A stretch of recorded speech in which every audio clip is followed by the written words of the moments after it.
Good morning, everyone. Good morning, ladies and gentlemen. Welcome to this webinar set for young women all over the province of KwaZulu-Natal. And because we are live, it's going beyond the borders of KwaZulu-Natal to the whole of South Africa. We also wish to welcome all our guests, our brothers, that are not necessarily the targeted audience, but we welcome them because the opportunities that we are going to discuss today would extend beyond just gender confines. My name is Ms. Lindy Zwane. I am from the Office of the Premier, and I will be your facilitator for today's session. We have a number of panelists, 4 to be exact, and these are young, vibrant people who are making their mark in different sectors across the province. And these youngsters will be helping us as we engage on various interventions that government, together with other partners, are aiming to roll out in order to assist young people. To kickstart the show, we will not waste any further time. I hope our guests are aware that as we undertake these processes, we normally have to switch off our microphone. Guests are requested to switch off their microphones, their videos, and only unplug that when it's time to speak. And we will manage it in that fashion. I will request that the first panelist, Ms. Buhle Madlala, gets ready to take us through her session. Buhle is a training specialist at SEDA. These are government agencies that would assist or work hand in hand with government to ensure that service delivery and opportunities are rolled out to youngsters, the people who need this kind of support. And Buhle comes from an organization which provides non-financial support to small entrepreneurs or recently established companies and cooperatives. And she will be telling us more as to how this program operates. Buhle has a national diploma that she obtained from the DUT in accounting. That was her area of focus. She's one of our accounting personnel, and she further learned productivity in Japan. That was an international platform where she drew all that international experience that she's now applying in the national front. She also has a certificate in small business consultancy that she obtained from the University of the Northwest. I will then hand over to Buhle to take us through what offers, what provisions are there from the SEDA agency, and that will probably assist our young women, our young people, to go out there and tap into opportunities. Buhle, the floor is yours. Good morning, ladies and gentlemen. Can you hear me? Can you hear me? Yes, we can. Go ahead. Okay. My name is Buhle Madlala. I will be representing SEDA. Before we start out, I'll start with a brief background on how SEDA was formed. SEDA was established in 2004 as an agency of the DTI at the time. It was formed by 3 entities, namely Ziga Enterprise Promotion Agency, National Manufacturing Advisory Center, NAMAC, and the CPPP, that is a Community Public-Private Partnership Program. But then in 2014, we were moved to operate under the Department of Small Business Development. We give non-financial support to small enterprises and cooperatives Our mandate is to promote entrepreneurship, grow contribution of small enterprises to the economy, design and implement business support programs. As I've mentioned, that we give non-financial support to businesses to ensure that growth and sustainability which ensures that the growth and sustainability in collaboration with other role players. SEDA is represented in all 9 provinces, which means each province has a provincial office. We have 43 branches all over the country. We have 15 satellite branches. We have 48 incubators. We have 37 co-locations. We have 19 mobile units and 53 information kiosks. And then in KZN, SEDA has offices in 6 districts and 1 metro. And our offices are defined in 2 sizes. We have medium-sized offices and small-sized offices. Under medium-sized offices, we have a branch at Umgungundlovu district in Pietermaritzburg. We have another one in King Cetshwayo district that is in Richards Bay. And we have another branch at Ugu district that is in Potchefstroom. And we have another medium-sized branch in eThekwini Metro in Durban. And then small-sized offices, we have 3. We have one at Herigwala district, Ikopo, and another one at Utuwela district in Ladysmith, and the last one that is at Amajuba district in Newcastle. So there are 7 branches in total in KZN. Our target market covers small, medium, micro enterprises, including cooperatives, as well as potential entrepreneurs with any business idea.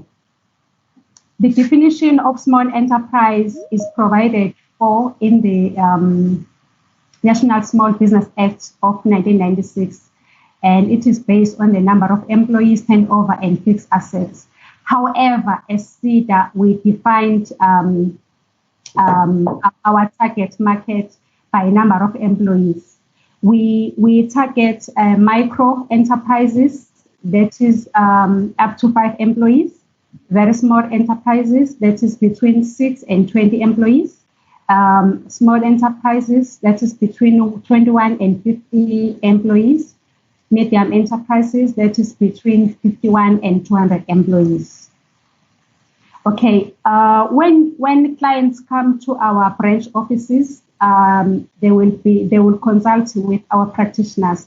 Our practitioners are separated into 2. We have information officers and we have business advisors. They will consult with our practitioners, and then they will be registered on our database as our client. To protect them and their ideas, we will sign confidentiality and service level agreement.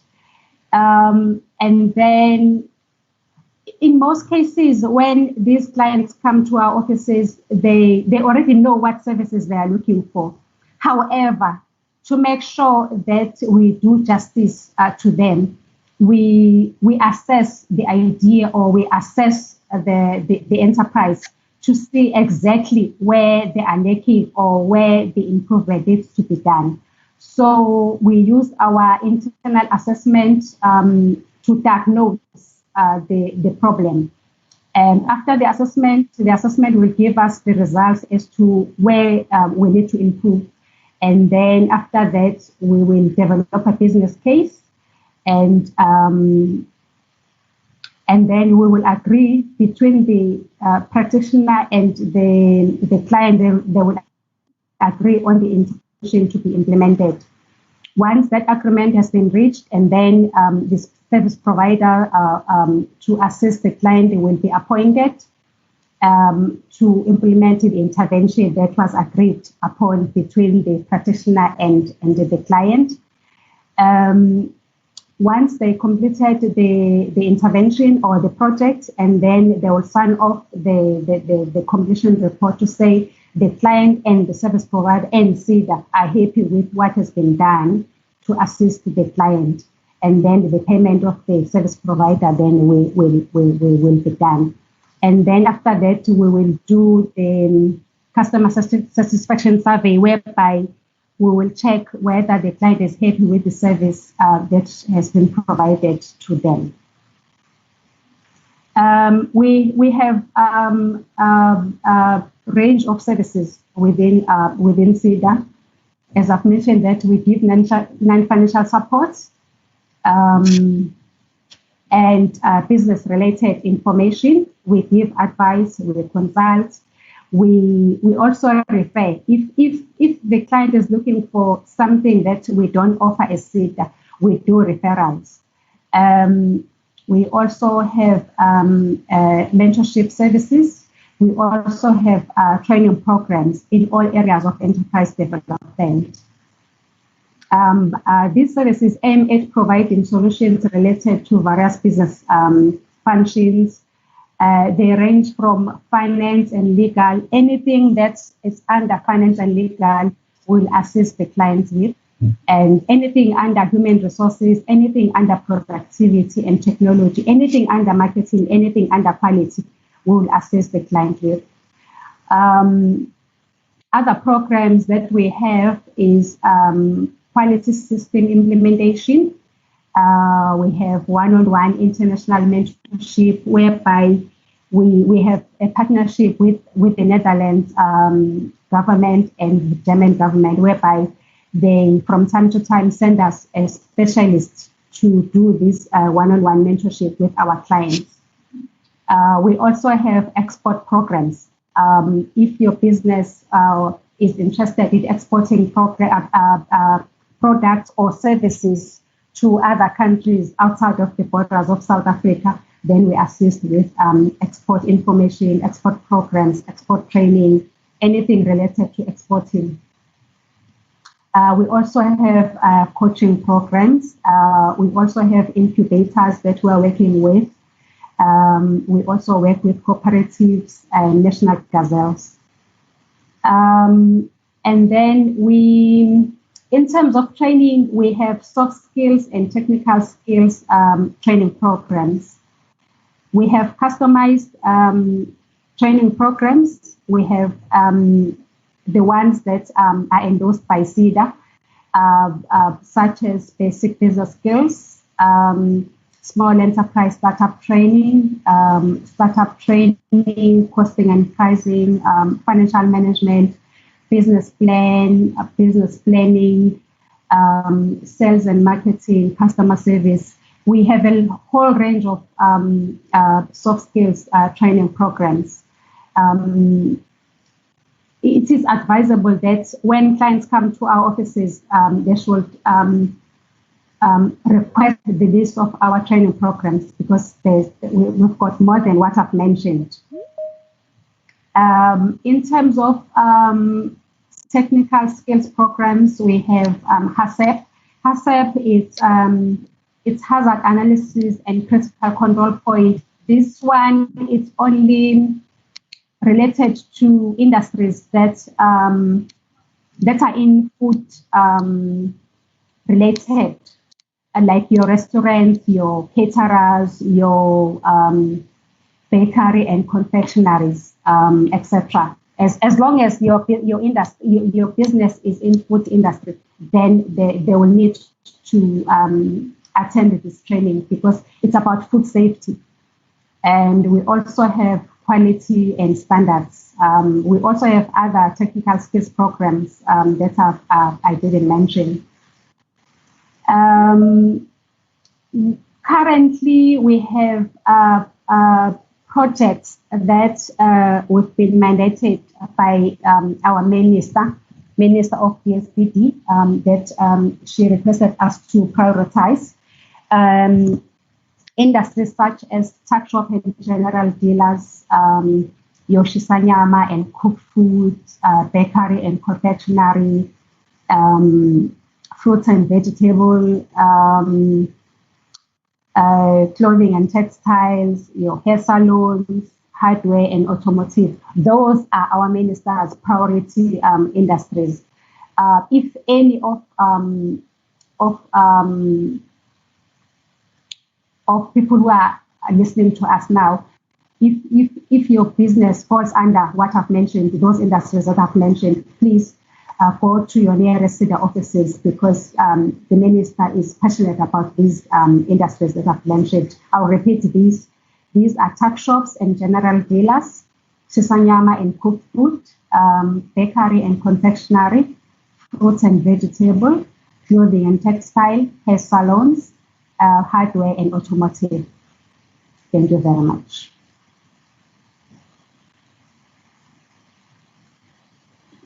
Thank you, Buhle. Thank you very much for that insightful engagement. I'm sure our listeners have picked up a lot of advice, and they will be using that gainfully. What normally happens is that when we embark on a business, a lot of young people to that effect have this vision or dream of owning successful businesses, but we don't take it seriously and take to account the investment that has to go into establishing such businesses. And what Buhle has shared with us is information that is critical for any business to be viable. It's enterprise development that she is talking to, and this involves a lot of processes, from planning your business, selecting the commodity or the stream that you would want to pursue, planning for operations in a proper manner, getting mentorship, and that is what Buhle is sharing with us that SIDA is providing. I hope young people out there will be taking advantage of this situation and improve processes as they develop or form their businesses, so that they are sustainable and they do not collapse because they lacked proper planning upfront. Normally, what comes to mind also is that young people would say they are not able to advance or make a breakthrough economically because they lack finances. This is the second part that we will be looking at, but it was important that before you even consider the finances, it is critically important to have a sound business plan in place that we have carefully assessed for sustainability, for market opportunities, etc. And as we move to our next speaker, who will be taking us through opportunities and interventions that are available from the financial point of view to sustain or to support businesses that young people may want to formulate or that are already existing, but they are in that survival stage. Next in line is our speaker, Mr. Tula Mkwanazi. Tula is a regional manager for SIFA, and SIFA is a small enterprise finance agency.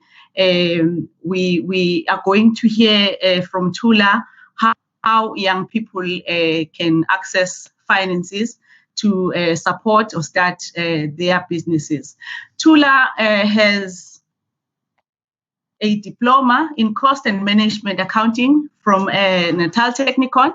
He further went to study business finance, both at undergrad and honors level, and then he has sealed his academic background with an MBA from the University of KwaZulu-Natal. I will hand over to Tula to take us through opportunities that are available for young people at SIFA. Over to you, Tula.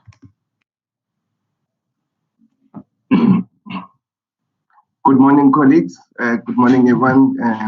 Fellow guests. Program Director, thank you so much for the introduction. And I would also just please request that you check me on time. I don't want to over elaborate and then take too much time. But what I also just want to make a note of the introduction. What the Program Director has mentioned is extremely important.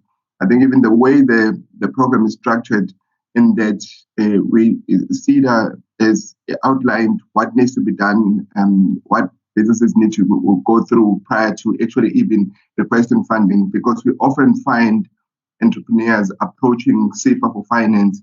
Meanwhile, the groundwork has not been done. So it is imperative that one understands that the groundwork and the foundation that needs to be in place before you even talk of money if you want to start a business. I will just run through, as been introduced, Tulam Kwanazi. I'll just run through what we as SIFA offer. And many will know that SEDA and SIFA are an agency of small business development. So we are joined at the hip. I think that's why they've also gone ahead and laid the platform for what generally comes after them is funding. So we are a baby of, I've mentioned a baby of DSPD. We are 100% funded by, or owned by IDC. So we have two parents in that sense. And our mandate really is to fund small businesses. That is our key mandate. We provide funding across the board and with specific targets on women-owned businesses, Black-owned, youth-owned, businesses operating in the rural and township areas. There's a main focus this year particularly, as well as entrepreneurs with disability. Our sectors that we cover, they generally are across the board in a sense that from construction to services businesses, with a lot of focus this year. Again, I'm going to touch on it later on. A lot of focus on manufacturing, because we'll be trying to assist those businesses that add value in their products, as opposed to being less of those as buy and supply. We're encouraging people to actually be involved and get a continuous sustainable income. Basically, we'll fund the criteria. Then we look at, you must be a South African, you must have contractual capacity. You present a proposal if you come through to SIFA. The business must operate within the borders of South Africa. We do look at the credit record. You must run the business. We don't fund businesses that you are setting up that's going to be run by somebody else. So we expect the entrepreneur to be involved in a business. We are less focused on security, but more focused on the viability side of the business. So this is a very important part of what we look at when you approach us for funding. Our key focus is around, can you service the loan that you are applying for? Do you have a market? So that's why SEDA also touch a lot on market, because it's important that when you get into business, you do have customers and they're enough to sustain your business. If you have a adverse credit record, we do look at that, but we expect you to have some sort of commitment to the previous credit provider that would have taken a default or a judgment, or listed a default or a judgment against you. We do have certain exclusions, industries that we don't touch. Basically, in the main, it's the same industries. With regards to primary culture, we look at that, but with the exception of cash crops. When we talk of primary culture, it must be a business that is able to start cycling out or start generating revenue within a space of 12 months. For us, that is then primary agriculture. And those are the entities we would look at. If it cycles after 12 months, then it's not something that we will consider as safer. Typical challenges that applicants face when they approach a CIFA. Basically, it's about, I've touched on it a little bit earlier, that sustainability of the business proposal. If you're looking for funding for 5 years or for 3 years or for 2 years, you need to show that a business has a market, the market exists, and it can sustain this business here. There are enough people to buy your product or your service, and basically also they can afford to sustain this business here. So if it's just a once-off or a hype, you can't be then asking for funding for a long period when you're in a state that your market is only interested in the product, perhaps in just for the next 3 months, because it's something that is relevant for the next 3 months. So you go and set up a business that you're saying that you're going to be doing this thing for the next 5 years, and it won't be in the service or product. The market might have shrunk or what.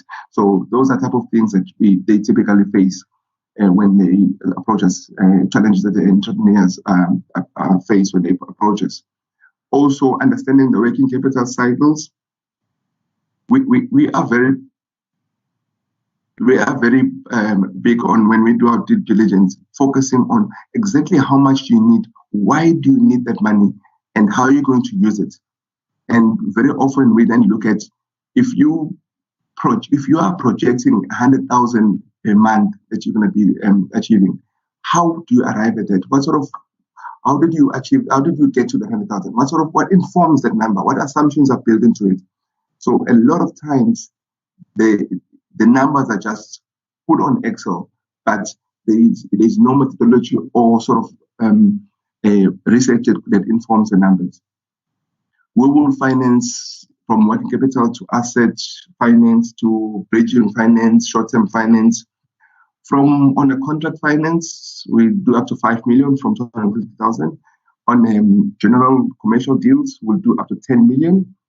And then on a manufacturing and franchise, we'll do up to 15 million funding. What I then need to just focus on as well, just to bring to the attention, this is something that's recently launched by DSPD, and they're running through these are programs that are run through SEDA and CIFA. Buhle has touched on them. The ones that I've highlighted in red are the ones that are still going to be launched in the next month.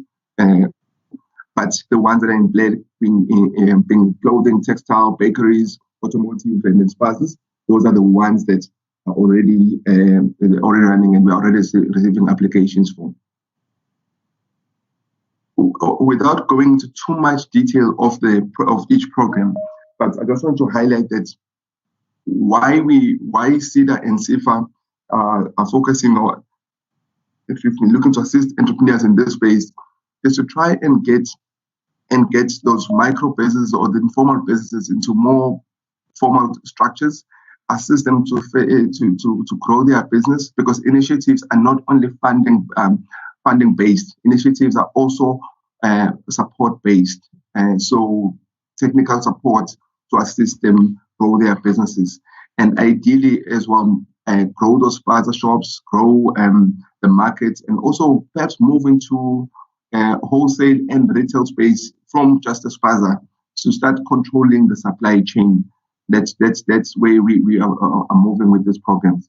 On the spaza shops, there is funding on 3,500, which is grant based, and then the second 3,500, which is if you still require more money, then it becomes then a guarantee that's funding through the bank, and then in total one can get about 7,000 under the spaza ownership, spaza businesses. The program, as I've said, it touches on financial and non-financial support, and it also works through the commercial banks. So the funding, we've got 2 commercial partners, in the commercial bank space, being Standard Bank and Nedbank. So if you go to any of those branches, any of the Nedbank or Standard Bank branch, they would be able to assist you with this, with the funding, with the application and so forth. Basically, again, just to outline, the first and foremost, I need to highlight this point of registering on the SMME SA database. All our programs or funding initiatives, every business, you must register under the SME SA database.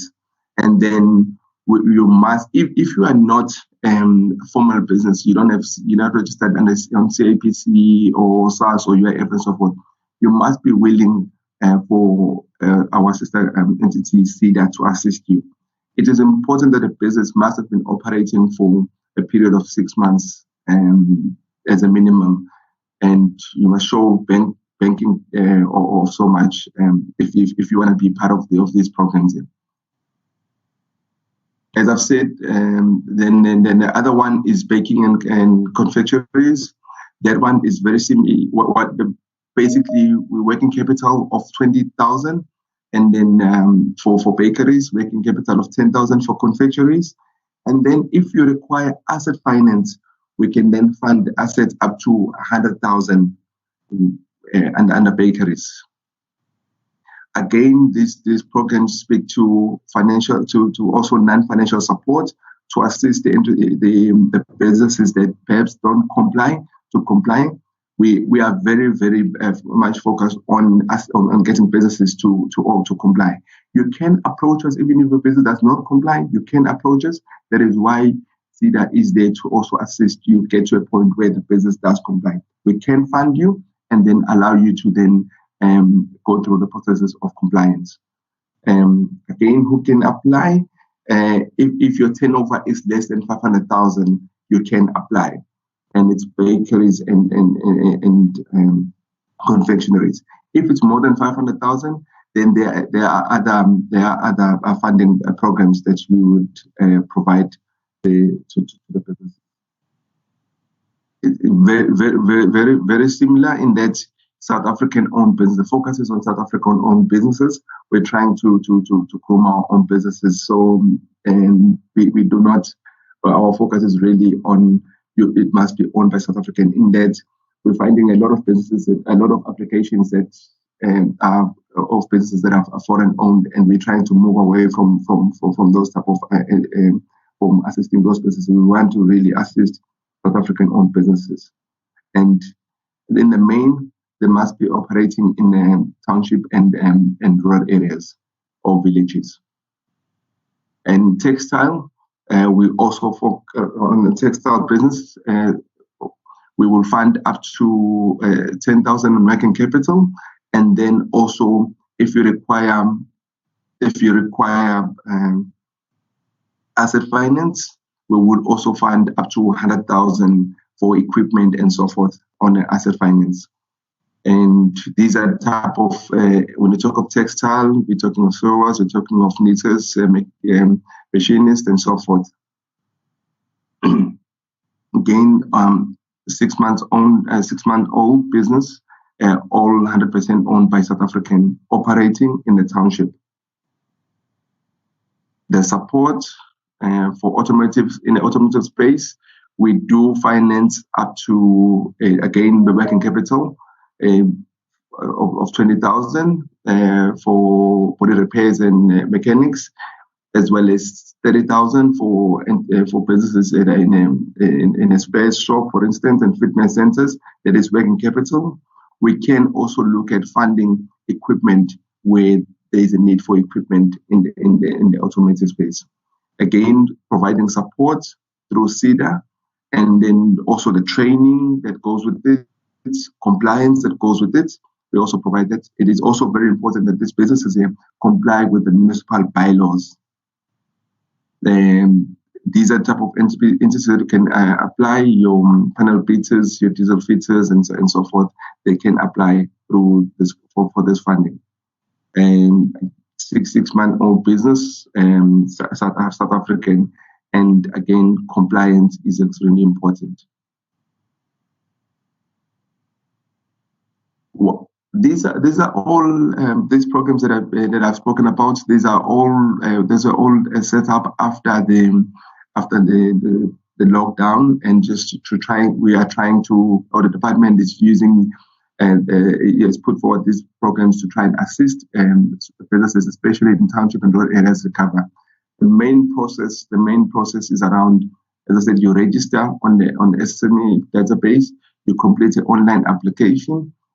Here you have SEDA to also assist you, and then you make sure that you complete the application properly. In order for your application to move with speed, it's upon you to actually make sure that you provide all the supporting documentation, you upload the application, you complete all the mandatory fields.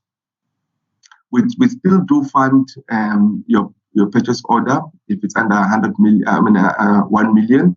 We still fund that, and as well as just buy and supply transactions. We do have funding for, I think in this platform, this is for entrepreneurs with disability. We do fund, we've got a specific program fund for entrepreneurs with disability. We also do fund military veterans, and in this platform, we won't have any military veterans per se. We also, as I said, we're focusing a lot on manufacturing. Any manufacturing business, we've got a blended finance type of transaction where we would fund it part grant, part loan. So the amount of the grant is dependent on number of items. For instance, how much job are you creating? How many jobs are you creating? Are you operating? Because this is available across the board. So are you operating in rural township? A person operating in the rural area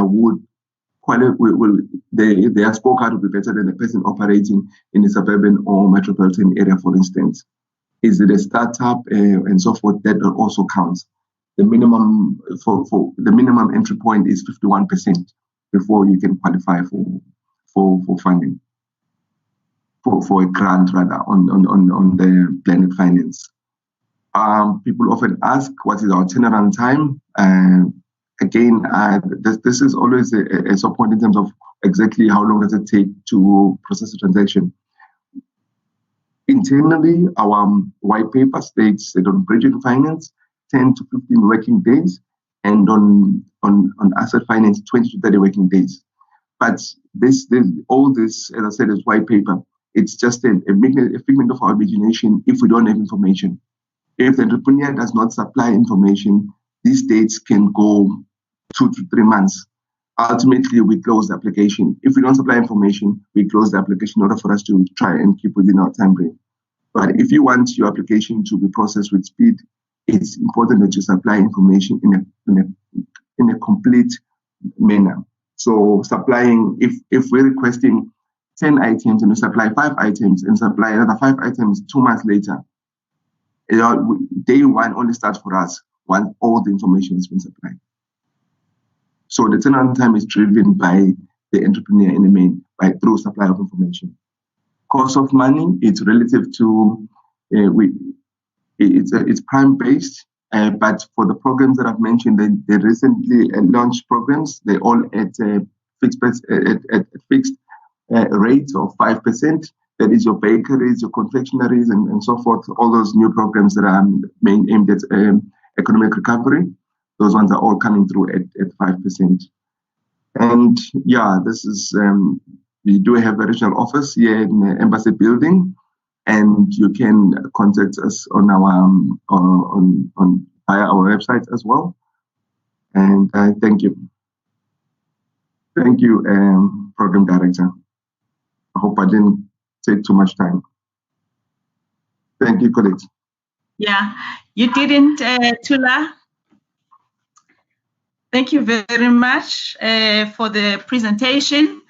To our listeners, I hope you have been paying attention to that. Tula has just shared with us immense knowledge on how we can tap into opportunities, financial opportunities that are out there for us so that we advance in the business space. Tula, I would request that perhaps for now you switch off the camera. Thank you. We are aware of the questions that are coming through our social medias, and we will have an opportunity to discuss those once our presenters have shared information with us. You will find that they flow from one topic to the other, and we will make a provision to have those addressed.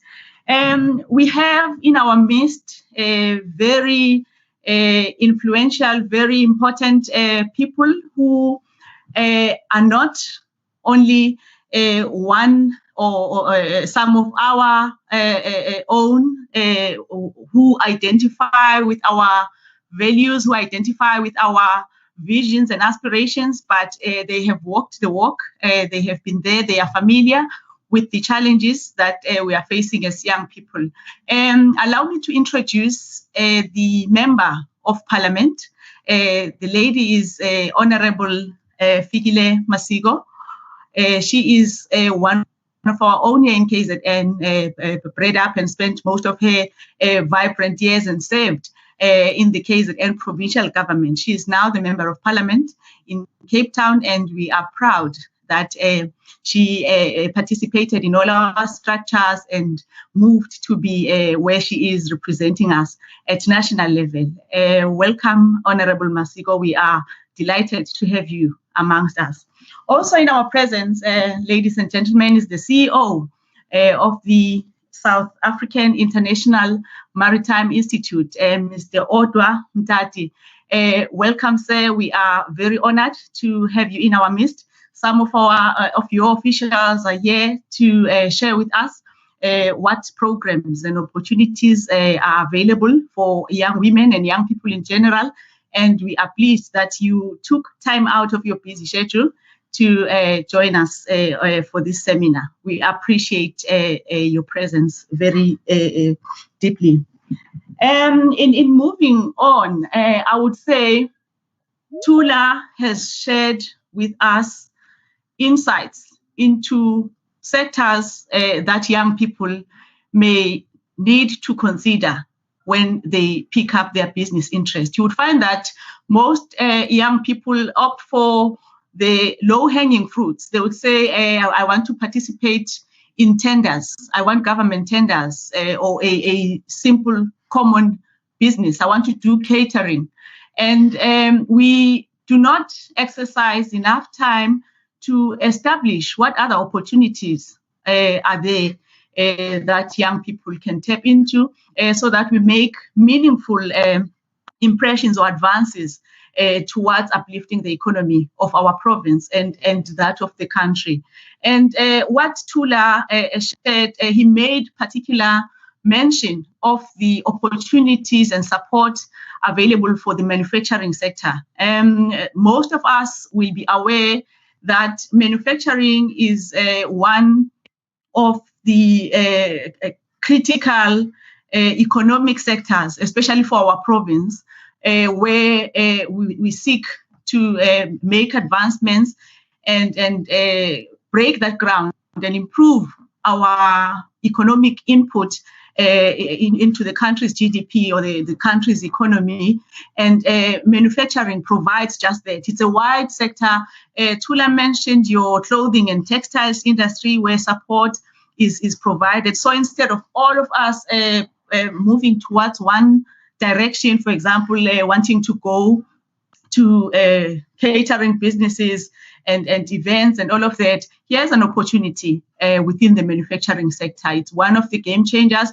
It's one of the economic drivers alongside other 2 or maybe 3 key economic potentials for our province. So manufacturing would have your clothing and textiles industry, all those role players, abatungayo, those who have the ability and talent to do clothing work and produce fabrics. You might as well contact SIFA, which is an organization which will assist you also in tapping into opportunities and expanding your business so that it has meaningful impact.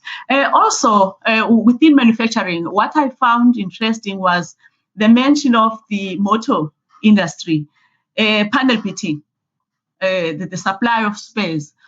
Young people are not familiar with these things, and it is high time that we engage with such colleagues and fellows as our panelists and familiarize ourselves with the organizations that they represent and the support and opportunities that are there.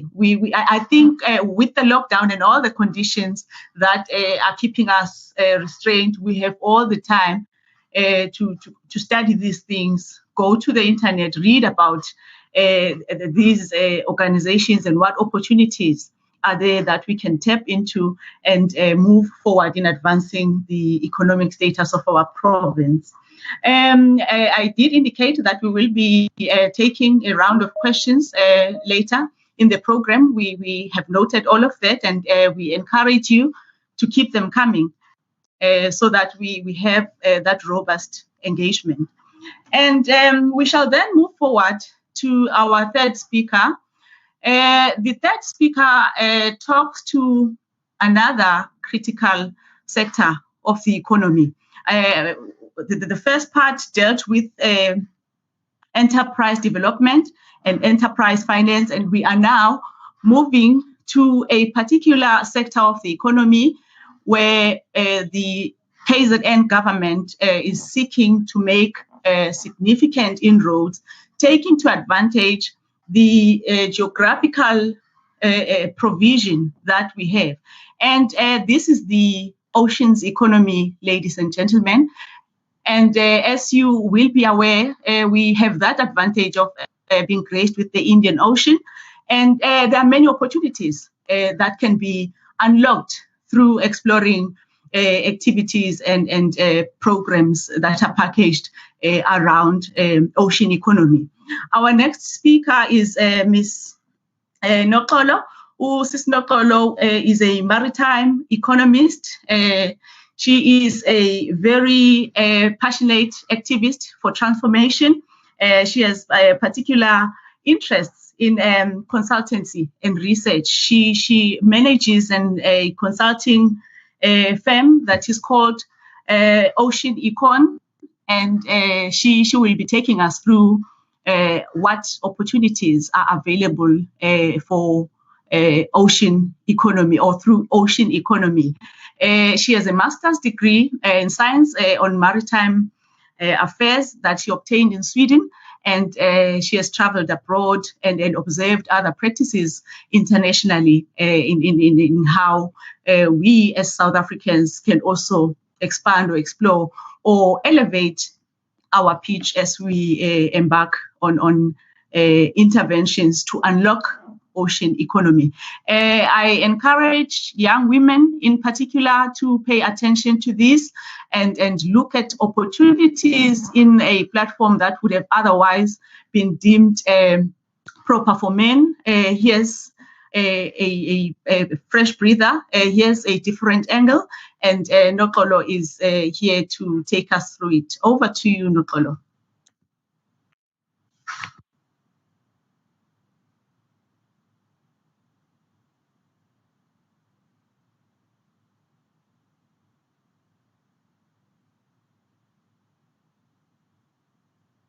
Nokolo, the presentation is on screen. You may proceed.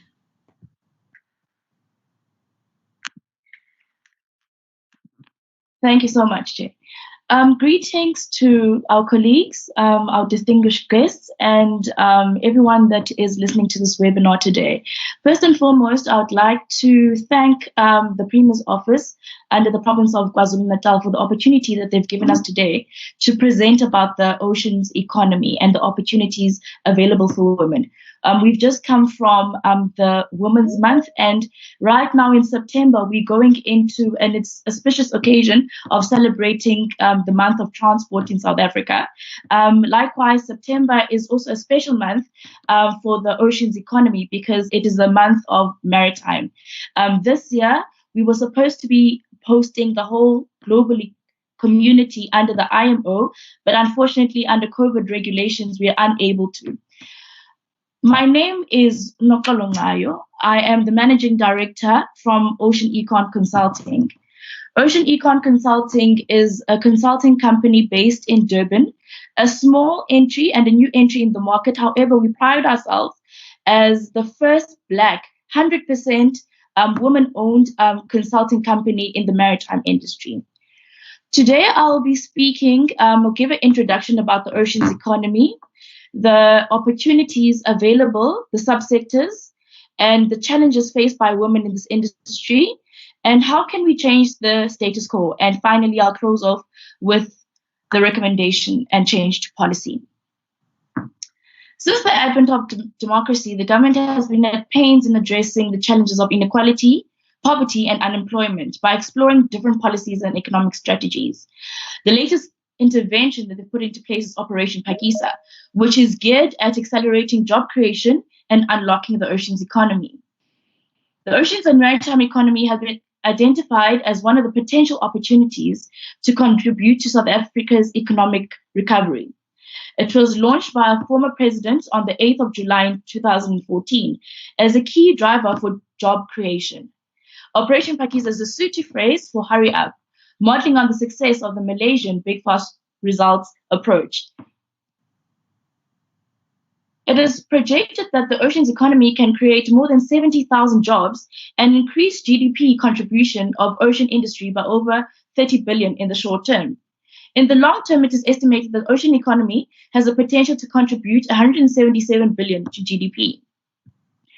Operation Phakisa has 6 working streams, the first being marine transport and manufacturing, the second being offshore oil and gas exploration, aquaculture, marine protection services and ocean governance, small harbors and coastal state land development, and lastly, coastal and marine tourism. Women in the maritime industry. It is unfortunate that women signify only 2% of the world's 1.2 million seafarers. It is estimating that women make up just 2% of the global maritime workforce. Shore-based is mainly dominated by men, and women are currently being reduced to admin and support roles. Growth over the 10 years has only been 2%. And I think that is a shocking stat considering the interventions that have been put in place. Over the years, we've observed that the slow progress in attracting and retaining, promoting women in these areas. And I'm happy that we are having this program today so that we can bring out the information, and particularly in shipping and related activities, despite that the number of women are graduating from maritime-related programs. While the explanation for this gender gap varies, the key point is that the failure of the maritime industry to attract and retain women employees is to promote them into leadership roles. As I've said, the maritime industry is a man's world. As the saying says, there can be no doubt that this is historically male-dominated industry. Subsequently, there needs to be a concerted and intentional effort to help the industry move forward and support women to achieve the representation that is keeping with the 21st century. The challenges that are faced by women is that the empowerment of African women in the maritime sector requires political will to put into place effective policies and combined interventions through education and systems. However, we're finding ourselves there's interventions and empowerment programs that are taking place, but all of these different entities are working as silos and they're not achieving the desired impact. The biggest challenge is that school children and young women, school leavers, are unaware of the opportunities offered by the sector, both at sea and at land. This deficit can be addressed by organizations such as SAIMI, and I wish Nwabisa, the next speaker, will be touching on and the opportunities and the skills program that they have in place. And from a primary school level, establishing programs which empower young women with the necessary skills for entry into the maritime sector. As a business owner, the challenges for a small company entering the oceans economy, I found that there's a lot of red tape in establishing the businesses. The bigger businesses have locked themselves in the sector, and the funding opportunities. Instead of establishing the businesses, there's a lot of red tape. We have found that there's a lot of gatekeepers in the sector, in the education itself. We found that is why we won't have a growth rate that is desired, although we have programs in place. And however, and we have a lot of fronting for big businesses. There are a number of support initiatives in South Africa and in Africa. One is WIMA Africa, which is a continental platform that ensures better coordination of activities. We have the IMO's program for the integration of women in the maritime sector. We have the Women's International Shipping and Trading Association, WISTA, which has leadership conferences in California. We have programs that are offered by South African Maritime Training Academies. And we have SAMTRA, and Saimi, as Nobisa will probably touch on, has the Cindy Swanfrumayo bursary. The business opportunities for new entrants in the sector. I'm always asked the question about how can we come in? What opportunities are available for us in the oceans economy? The maritime industry is diverse and presents several opportunities for women and youth in particular. We've seen a rapid opportunities in boat building and ship repair, particularly for youth. In bunkering, we've recently celebrated the first youth-owned bunkering services in Ngquga Port in Port Elizabeth. There's opportunities for new entrants in offshore supply. The old companies that are there have dominated the market and have been there for centuries. And I feel that there is possibilities and opportunity for new entrants, especially for province such as KwaZulu-Natal. There's vast opportunities to get into oceans economy logistics. And as I've said, there's bursaries for those school leavers who want to get into the sector from TITA and Saimi. In order for us to prepare ourselves as a country, we need to understand what are the projections for the oceans economy. What we currently are seeing right now is that the efforts that are put into place are not getting the impact that is desired. There is no coordination between the supply and the demand of the skills output and the skills and the funding programs for also businesses. In the next coming years, we're going to see a major shift in the skills demanded in the sector. We're moving from to a more automotive industry, and therefore the skill set that we put out needs to be ready for that shift. And the new entrants in the business, and this is my opinion, there is no opportunity to go for opportunities that are currently there.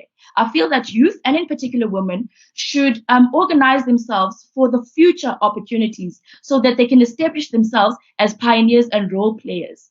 The recent ban of the sulfur content by IMO to 0.5 will see a lot of companies, will see an opportunity for companies to supply sulfur and bunkering to ships. Sea tourism has predicted to grow globally, with the cruise ships becoming increasingly popular in the coming years. AI and autonomous technology will be a prominent feature in the next 5 years. We'll be looking at electrical ships, smart ports, and one sea. And we've seen the recent changes that we've seen in the Durban port. They've started to be more automated, establishing themselves as a smart port. And KZN prides itself for having Durban port as one of the leading ports in Africa that has stood the test of time. A way forward. In order for us to grow the oceans economy, we need a major shift in the policy change that will allow for inclusion of women and youth in the sector. We need to be intentional on programs to ensure close gender divide, and collaboration efforts, as I've said before, is that the entities of government themselves, and this is the challenge with the oceans economy, it does not belong under any ministry. It is monitored under the presidency, under monitoring and evaluation. However, we have different programs running in the different ministries and the different sectors. And therefore, that allows for, there is not much regulation, and therefore we cannot measure the impact. We are all working in silos, but I believe that we need to find a collaboration effect And that will only happen if we put in policy change and put in strategies. We need support from government, SETAs, and funding institutions. And lastly, we need a review of the oceans economy procurement processes. The procurement processes that we currently have for the oceans economy only favor the businesses that have been there for a long time. It is not in support of the new entrants into the market. And I feel that that needs to be reviewed if we want to achieve the desired impact that we want. That is it from my side. For more information, you can go on our website on www.oceanecon.co.za, and for more information, info@oceanecon.co.za. Thank you. Thank you very much, Nokolo. We really appreciate the insight that you have just shared and provided to young people throughout the province and throughout the country.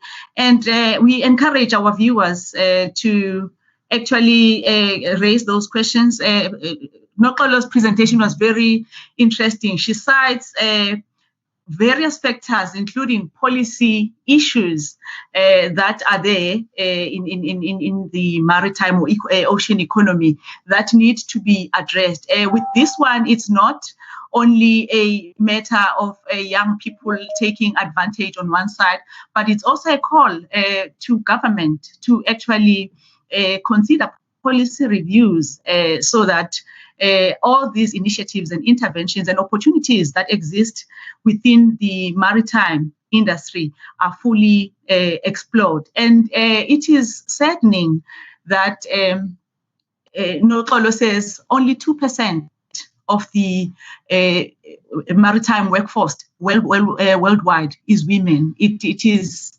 not a pleasant statistic to share or to consider. And we encourage young people, young women in particular, to go for these opportunities, inquire about opportunities within the maritime industry, expose yourself to oceans economy, and enter into these historically male-dominated industries. And this is a call also on our side as government that dialogue should be initiated on such critical gaps that Nokolo has provided. If a sector or an industry is lacking or has shortcomings on regulations, and there's an inadequate control of activities or how transactions are happening in that space,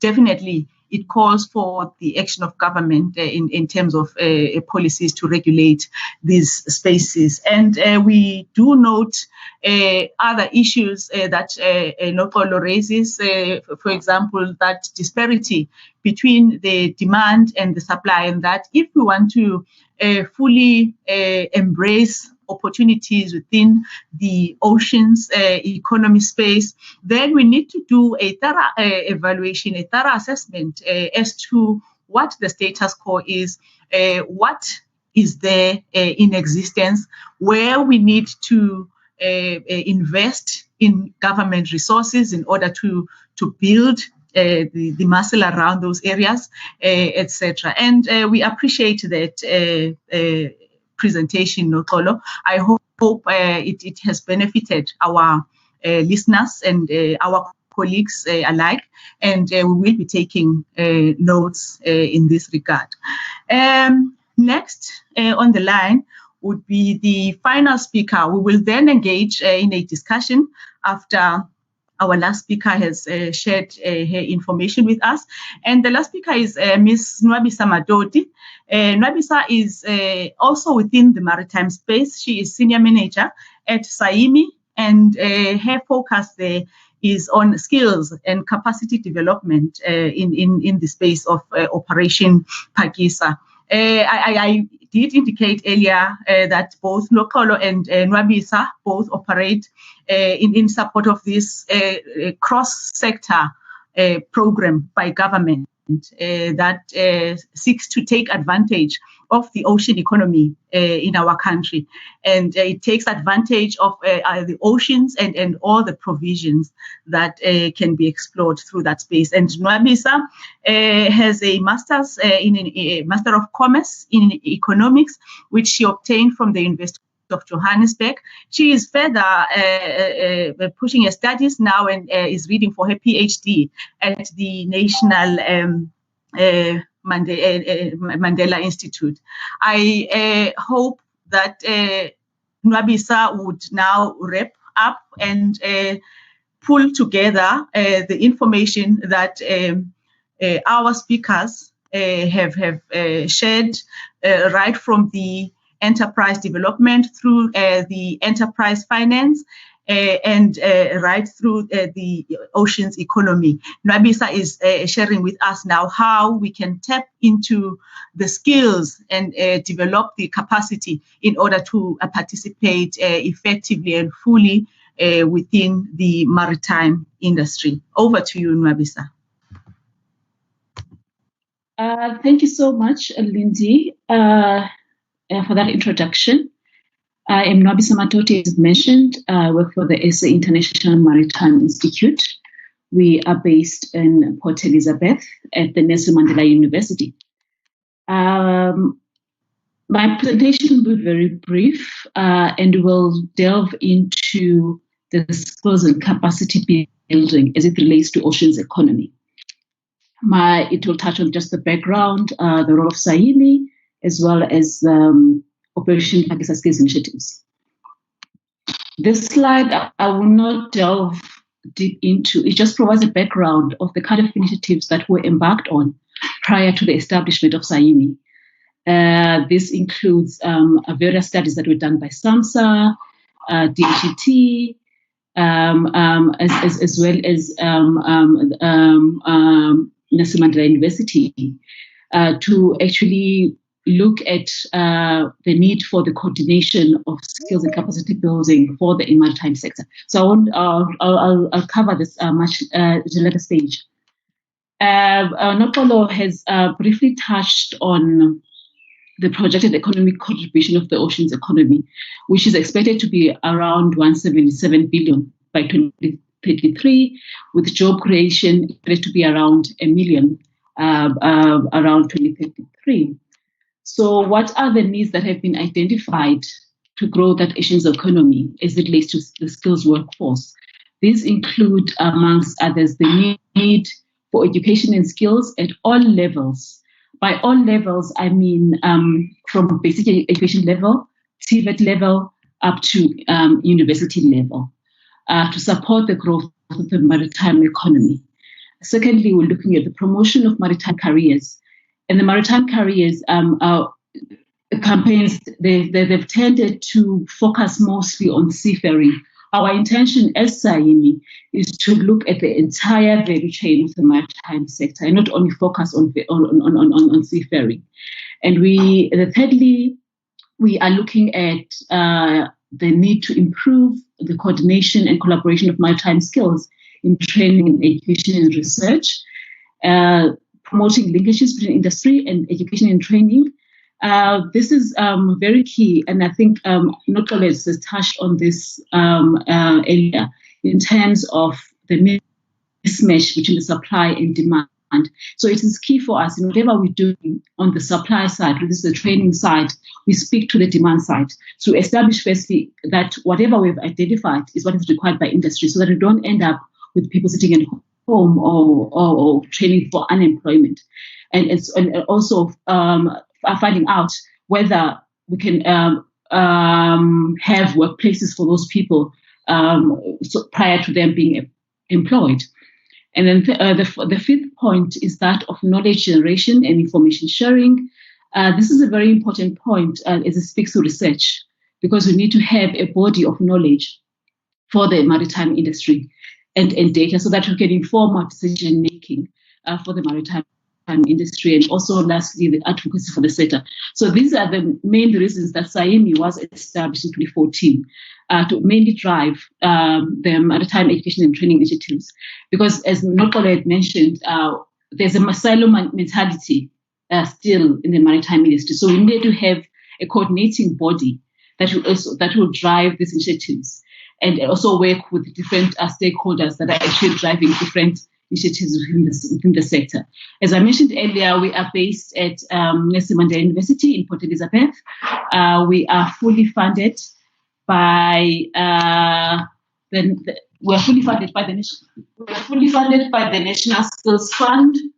We also have alternative sources of funding through various sectors, but our main funder is the National Skills Fund. I won't touch to the role because we have covered these areas. Nicole mentioned Operation Pakistan and the different focus areas thereof.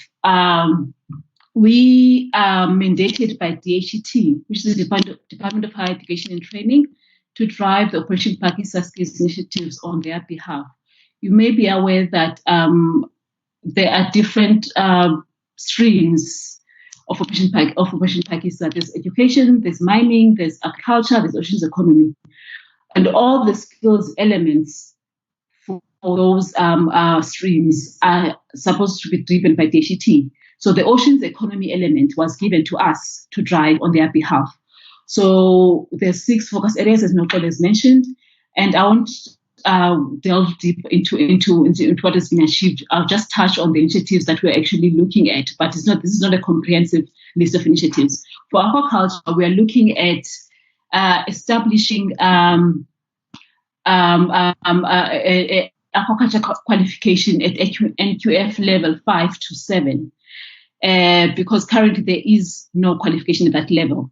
There's only qualifications at postgraduate level because this is research-based. So we're looking at interventions to actually address that gap, whether it's including certain modules in existing qualifications or actually looking at skills programs, separate skills programs to add on to that.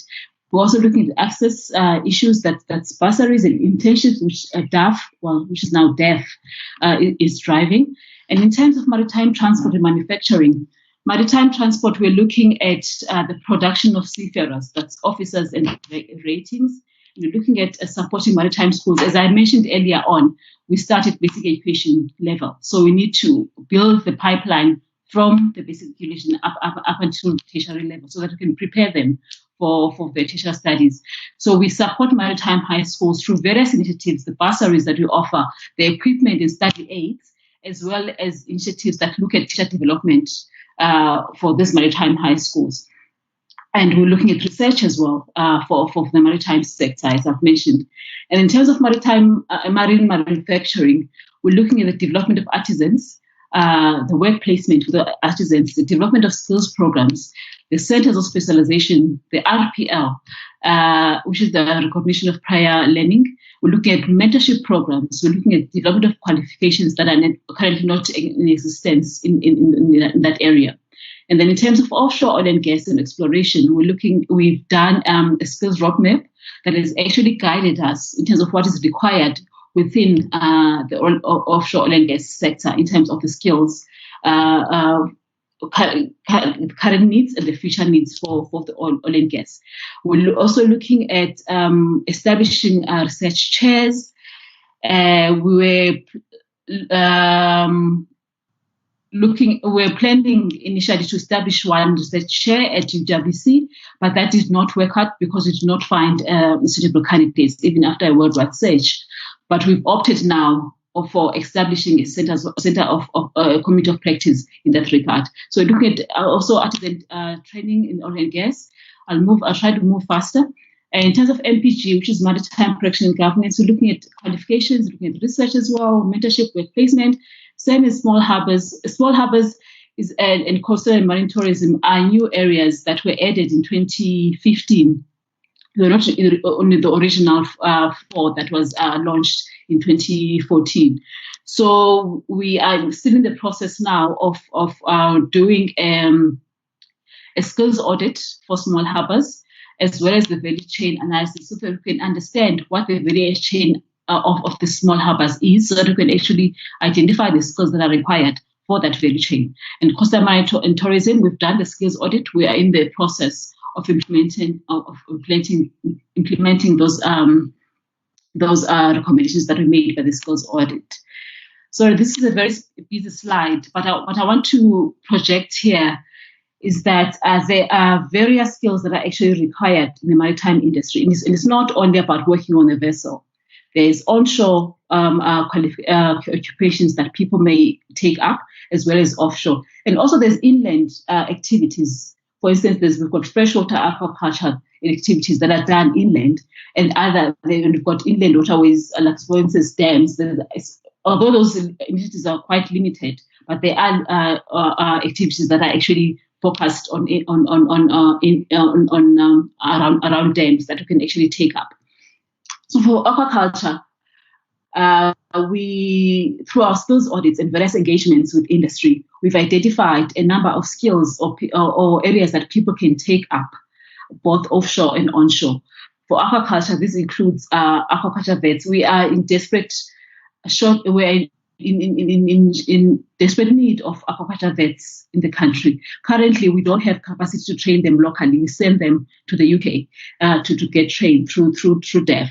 So we need aquaculture vets. We need aquaculture engineers for them to assist us in designing those aquaculture systems. Because currently, I think there's about 4 suppliers or four companies that actually, in the entire country, that actually are able to design those systems for us.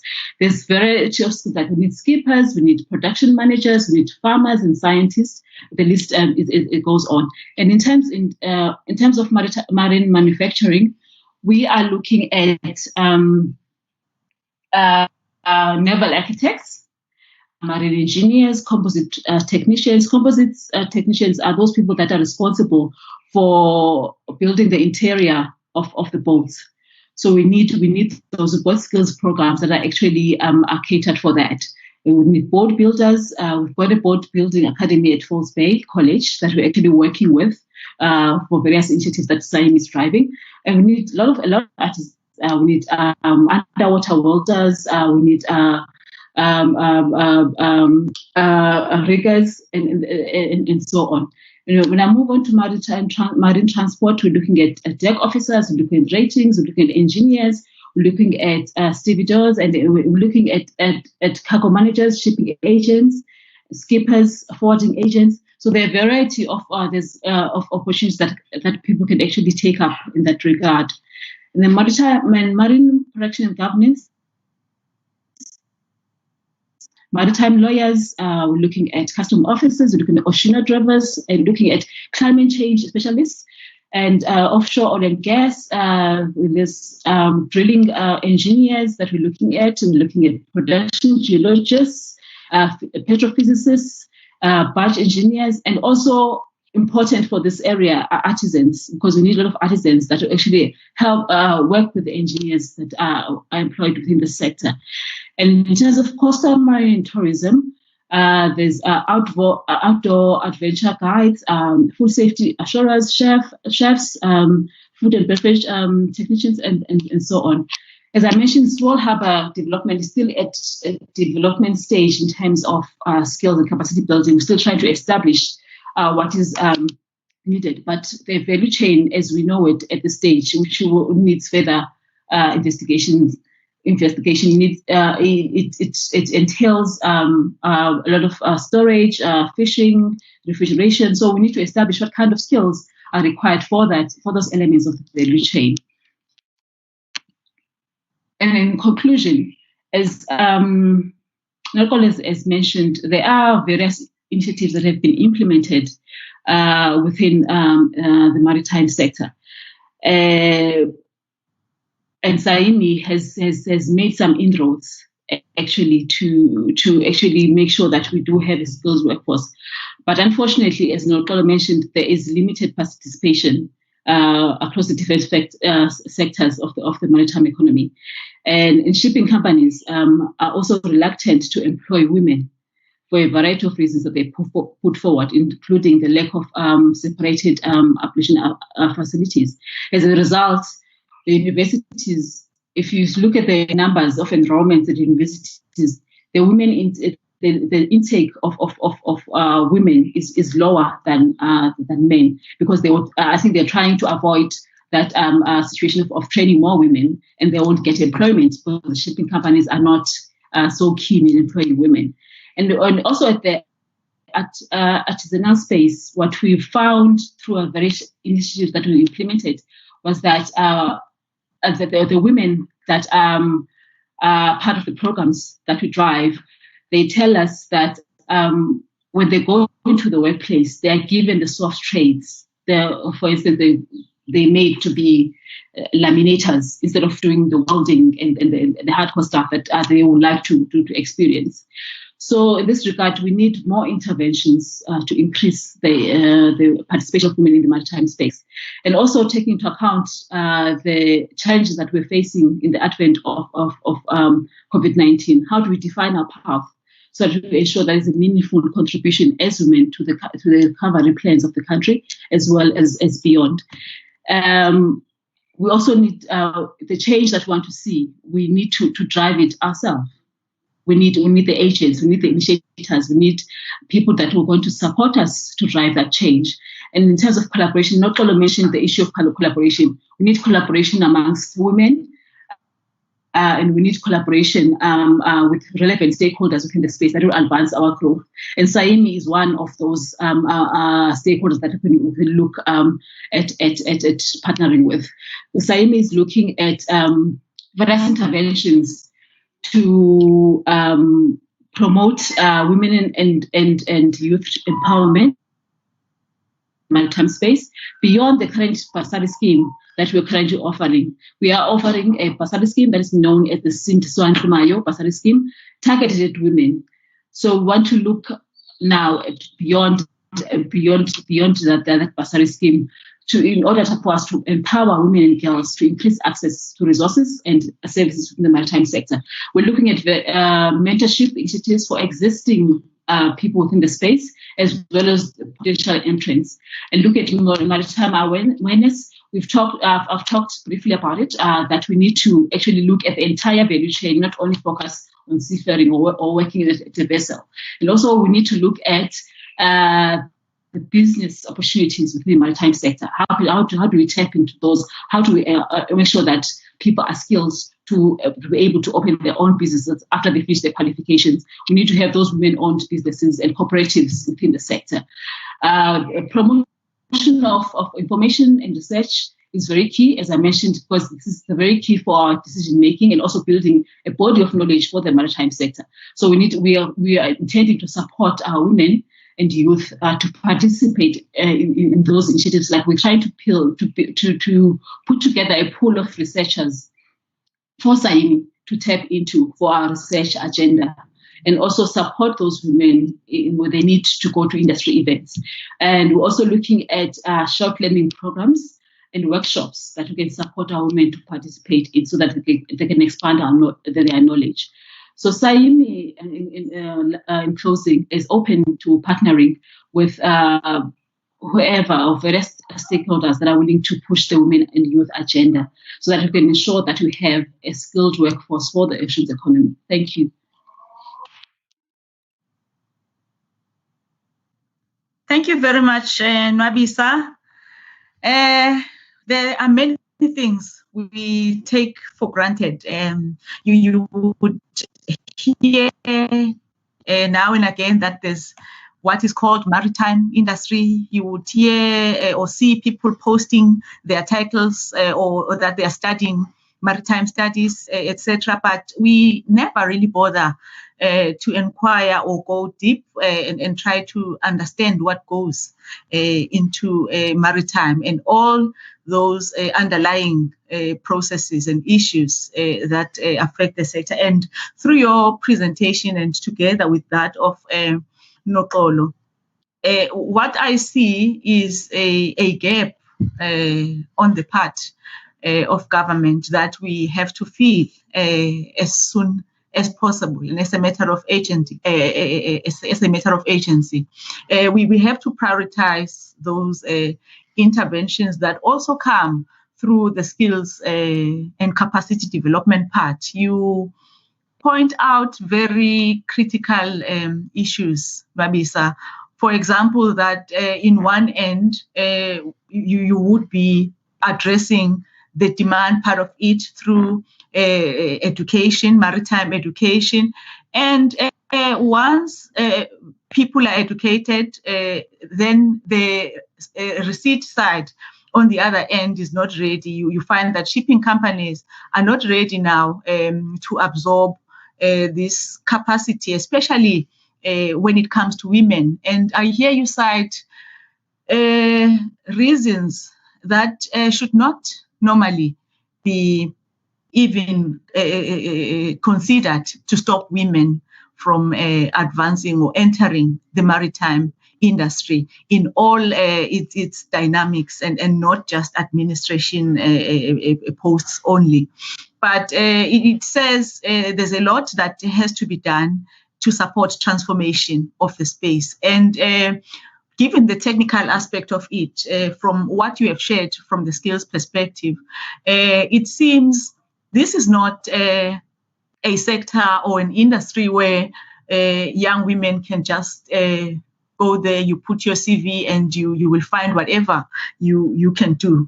But you have to go through formal education, formal studies that will give you technical competence in order to be able to run with whatever is provided there.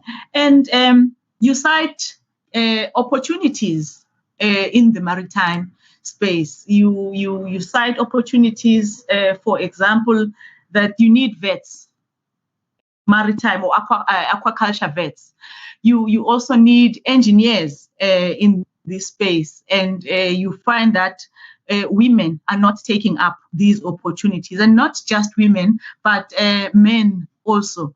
And this is where government and all agencies and all stakeholders that are participating in the Operation Phakisa space to join hands and establish a clear mechanism or clear strategies that would initiate activities or action around addressing gaps that are observed in the space of maritime. I will take this opportunity then to perhaps look at the questions that may have come through the social media. There are a few questions that have come through, and I think they start as early as when our first presenter, Buhle, was still on the platform. This is where we will just share them, and presenters or respective speakers would respond accordingly. But we are in a dialogue. This is a conversation. Any of the speakers is more than welcome to share their insight, their point of view, and we can enrich our dialogue in that matter and in that manner. And our participants also who are in the lobby are also welcome to participate. The first question that we had from Kombisile Mpisana, it came through Facebook. She says, we do have such businesses as young women. I think she was referring to those hair salons, those spaza shops businesses. Kombisile says, we do have such businesses as young women, but when we apply for help, we don't get assistance in terms of funds.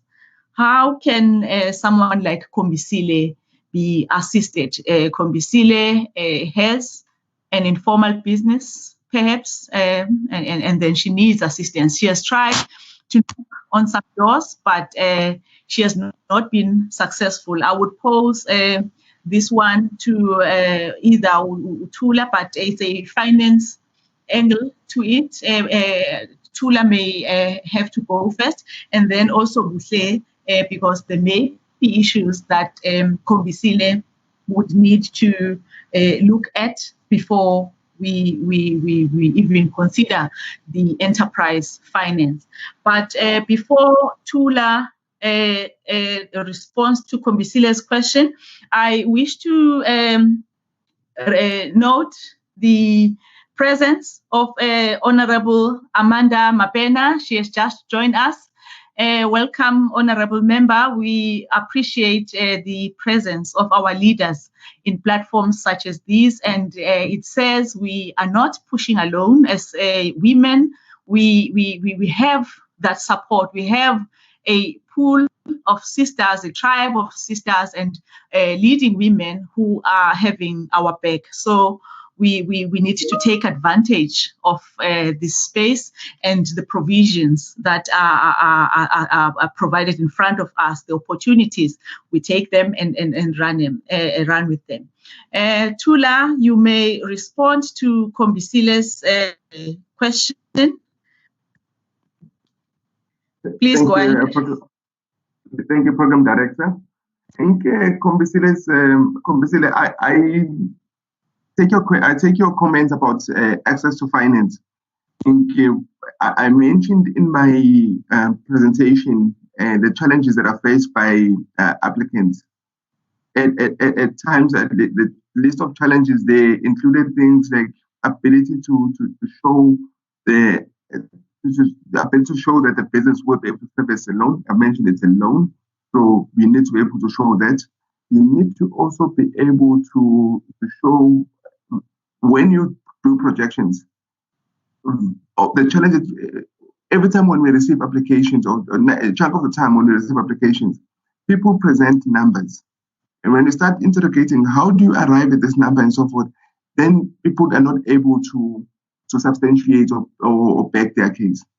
That is why we have enterprises like CEDA who would assist you with the market so that you are able to back your business case.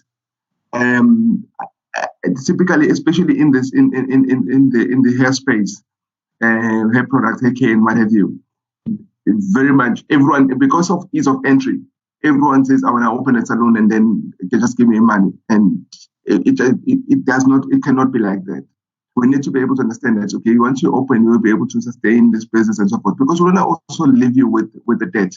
Because if something goes wrong tomorrow and you come back to us, but you guys should have seen it. What's happening?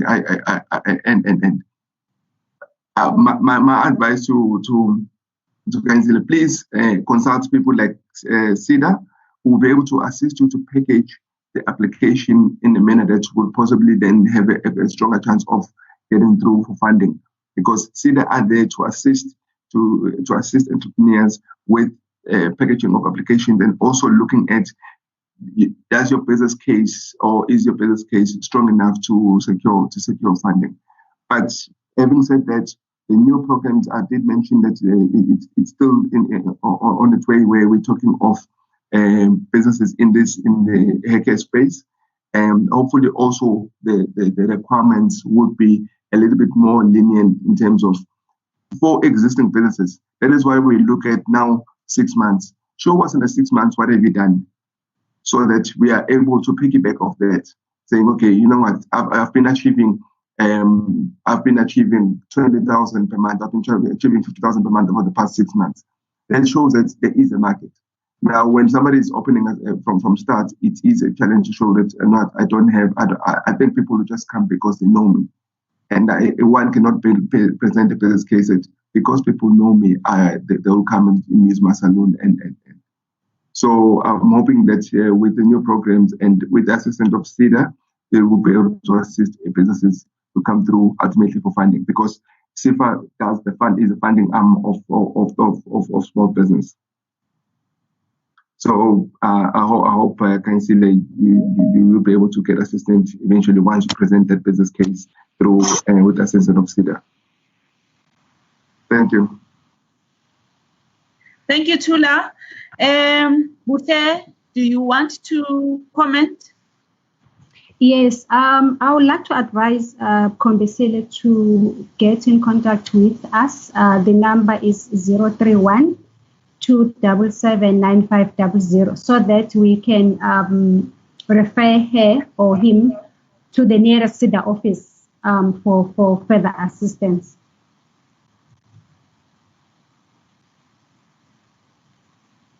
I'll repeat the number. It's 031 2779500. That is our provincial office number. Then we'll be able to engage her further and refer her to the nearest SEDA office.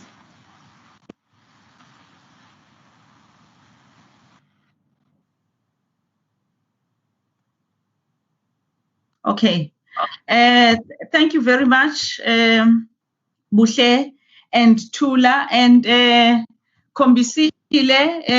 I hope Kombisile is still with us, and she would be able to benefit in the response that has been provided. The critical thing to do here for any of the young women and young people in general, when they want to access finance or funding opportunities from government institutions or agencies, is that you have to build a positive trail with your business. Tula mentions at least 6 months. Be consistent for at least 6 months. Keep those records for that period of time so that when you approach funding institutions, you are able to demonstrate how have you managed to keep your business afloat, and they will be able to point out what challenges are there that you may benefit from their interventions. But for you to do that, you may need assistance also from the part of enterprise development. That is why we had this comprehensive discussion from enterprise development right through to finance. It has to start with a solid business plan, a viable business plan, which would then be able to position you favorably for business opportunities. I encourage our listeners or any participant to raise a hand. Also, if maybe they want to raise a question or a comment or seek clarity, we will accommodate them as such. The next question that we received was from Kalapansi Belesi, and Kalapansi is worried that technically when we say young people, young women, when we say the youth, we normally confine or limit that to the age of 35 years. And Kalapansi is concerned and wishes to know what opportunities are there for people above 35, those who are approaching their 40s, or essentially those who have passed the 35-year-old mark. And she wants to know what opportunities are there. I will pose this question to all our speakers.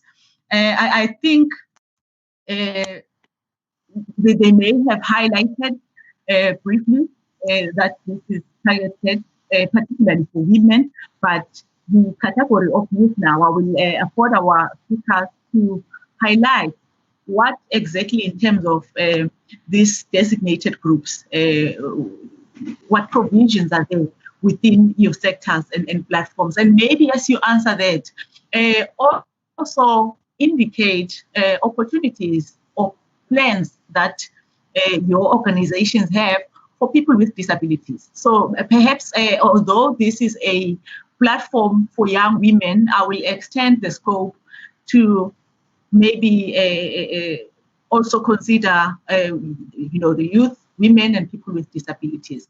So in that fashion, I would start with Buhle. Buhle, please share with us what is there for those that are beyond 35.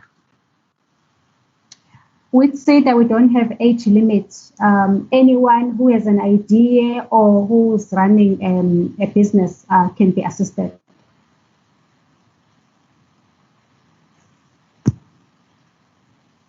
Thank you, Buhle. Tula at SIFA.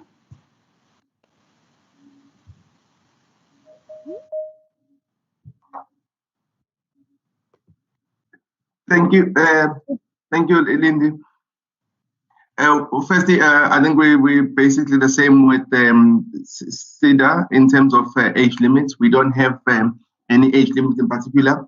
There is an advantage, though, for being a young entrepreneur in that the cost of money we look at that as a developmental impact matter, and then the cost of money would swing in your advantage, maybe a few basis points if you are younger.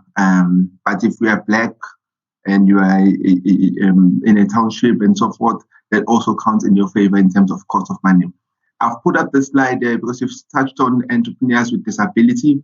We do have a dedicated fund for entrepreneurs with disability. So where we can assist with pre-approval as well as post-approval grants, and then to a point that we can also fund a loan component if there's a need, if the business application is successful and there's a need to fund a business. So we do have a special dedicated fund for entrepreneurs with disability, and I would encourage that if an entrepreneur has any disability and requires funding, then apply for this for this fund, Emma Volunteer. So we do have this fund that is available in particular. Thank you very much, Tina. Thank you very much. I am very impressed. I will continue with Usisno Kolo and Usisno Abisa. But what Tula is sharing with us is very, ladies and gentlemen, in that as much as government is set to also provide opportunities and improve the number of beneficiaries, those that come from designated groups.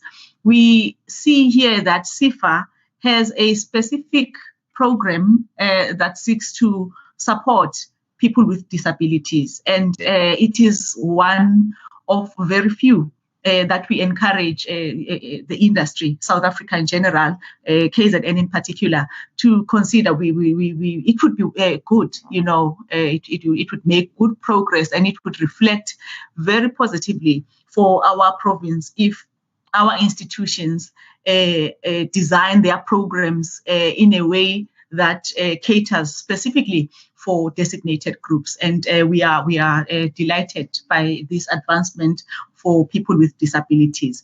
Ladies and gentlemen, allow me to also welcome the speaker from Amajuba, Mrs. Phumzile Mgcina. Welcome, Honorable Speaker.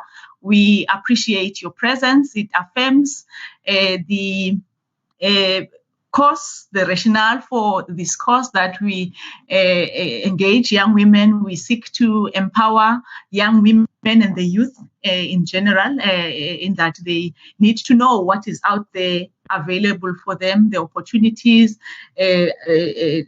chances to access funding, and what is there broadly, you know, for them to tap. We have been indulged by a variety of speakers, well established, well educated, and exposed in terms of sector practices and experiences. And we appreciate your presence, Honorable Member. We are now at a phase where we are taking questions, and the question under discussion is: what opportunities are there for people above the age of 35 or those older? And we have now refined or extended that question to say, what opportunities are there for designated groups? We have had a response from CEDA, and Boucher has indicated, has shared with us that CEDA support is open, unlimited.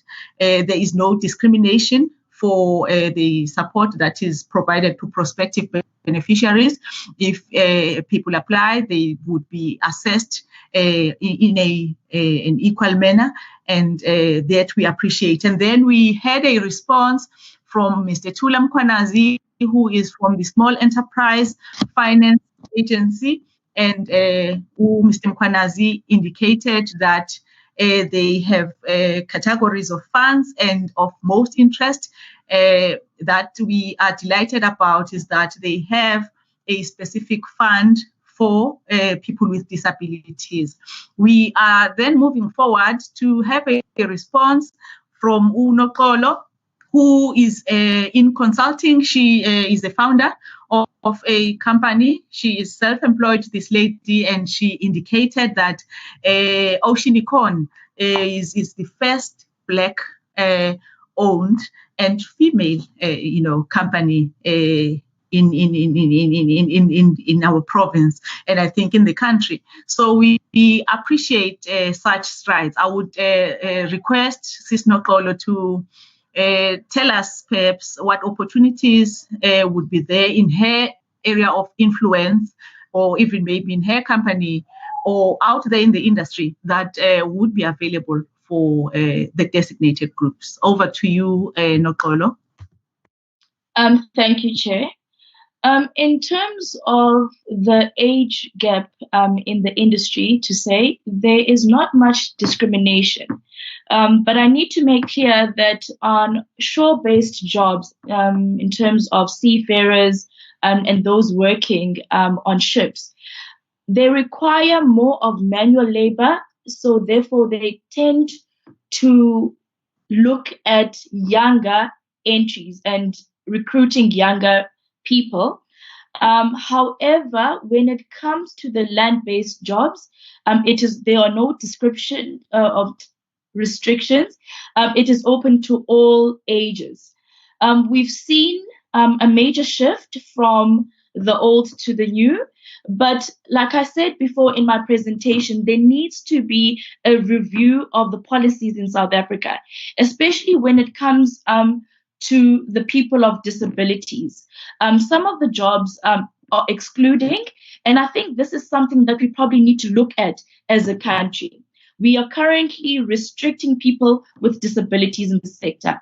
I've seen recently posts and calling for transformation and also inclusion of people from disabilities from organizations such as SAMHSA, and that is recommendable. And we encourage other industries in the sector to also follow suit. In terms of our business, in the month of September, we usually run a youth awareness and development program. It is open to the youth, but it is also open to all ages, where we provide information and we also conduct workshops.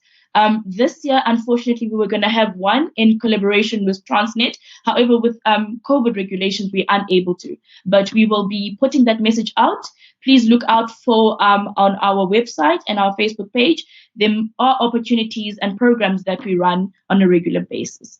But we are pushing a mandate for transformation in the sector, writing to the relevant ministries, especially for the inclusion of youth, women, and disabilities. Thank you, Chair. Very much. Thank you very much, Nokolo, for that. I hope our viewers are taking note of that. Transformation. And if we have advocates and activists such as Nokolo, we are well geared to, make small steps, eventually, building up the momentum and standing or occupying a position or levels that women need to be at, especially in this untapped space of ocean economy and the maritime industry. Thank you for that, Nokolo. We will proceed, but before that, I note Bushe's hand is up. I think Bushe wants to explain. Perhaps there's an omission, or she wants to add to the response she shared on what CEDA is doing, or what programs are there at CEDA that seek to support the designated groups, in particular women, children, and people with disabilities. Bushe, I will afford you the space. The floor is yours. I would like to urge entrepreneurs to register their business.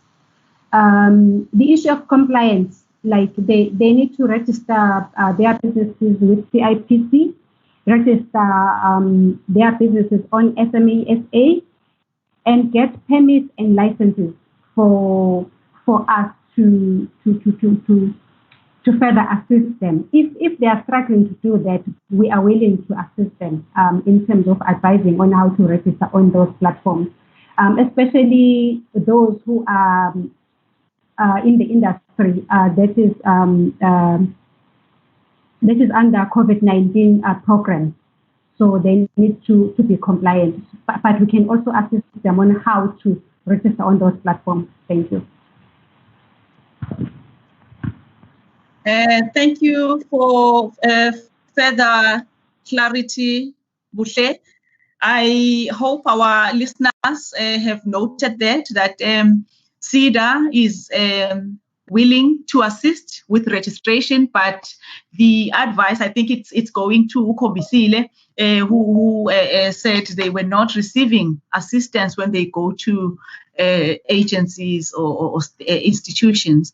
And Ubuhle is responding that your enterprise or your company must be registered. If you are unable to process or facilitate effective processes for registrations and related matters, then you can approach SEDA, who will be able to assist further. We will now take our response from our last speaker, Nwabisa Matoti, to advise what opportunities are there for designated groups. We are expanding it now. We're saying youth, women, people with disabilities. What opportunities are there at SAIMI for these beneficiaries or prospective beneficiaries? You may proceed, Buhle. I beg your pardon, you may proceed, Nwabisa. Thank you, Lindy. I think not all has covered me and what I wanted to say in terms of the age restriction when it comes to the intakes. I know the shipping companies are very strict when it comes to, maybe for instance, the cadet training programs. They want people of a certain age. And also when you look at artisan development programs that we're working with the NSF and other stakeholders, TVET colleges or private providers, they're looking at a certain age range. But when it comes to skills programs that are aimed at reskilling or upskilling, there's really no age restriction, because you might want to reskill someone who's already in a workplace. For instance, to make an example of the program that we are running with SAMSA of trying to convert engineers, mechanical engineers into marine engineers. Those people are already within the space, so they already have a lot of experience and they are probably older. So there's no age restrictions when it comes to that. And in terms of upskilling as well, existing artisans, because we've got mentorship programs that were targeted at upskilling artisans within the maritime companies to enable them to be able to mentor upcoming artisans. And in terms of transformation, our CEO, Mr. Autumn Tati, is very passionate about transformation, specifically when it comes to women and the youth. So in every initiative that we embark on, whether it's a research project or whether it's a training program that we're going to coordinate, it's very key that we establish whether those service providers are from the PDI category. And when it comes to disability, that's an area that we still need to work, invest more time and effort in taking up people in that area. I'm talking about SAIMI now. I'm not talking about the shipping companies, because that is beyond our control, or even the industry is beyond our control. We cannot force them to take on people that they deem that they may not be appropriate for the certain work that they need to do. But we, as not always said, there's been a lot of talk, engagement to ensure that there is some form of allowance or transformation when it comes to that regard. But as SAIMI, we are certain that we should look at internally in terms of how do we take on people with disabilities as part of our workforce at SAIMI. Thank you. Thank you very much, Nwabisa, for that. I hope it benefits our listeners, audience immensely. This conversation is sparking, or is opening up a whole new platform, with the potential of a revolution on the space that remains unattended. As much as government is advanced in terms of transformation policies, I also admit that I may not necessarily been aware of industries that exclude certain categories, particularly those categories which, on the other hand, we seek to advance, we seek to include as part of transformation. And if one of the sectors that we view as the potential for advancing or unlocking economic output or economic success for our country has a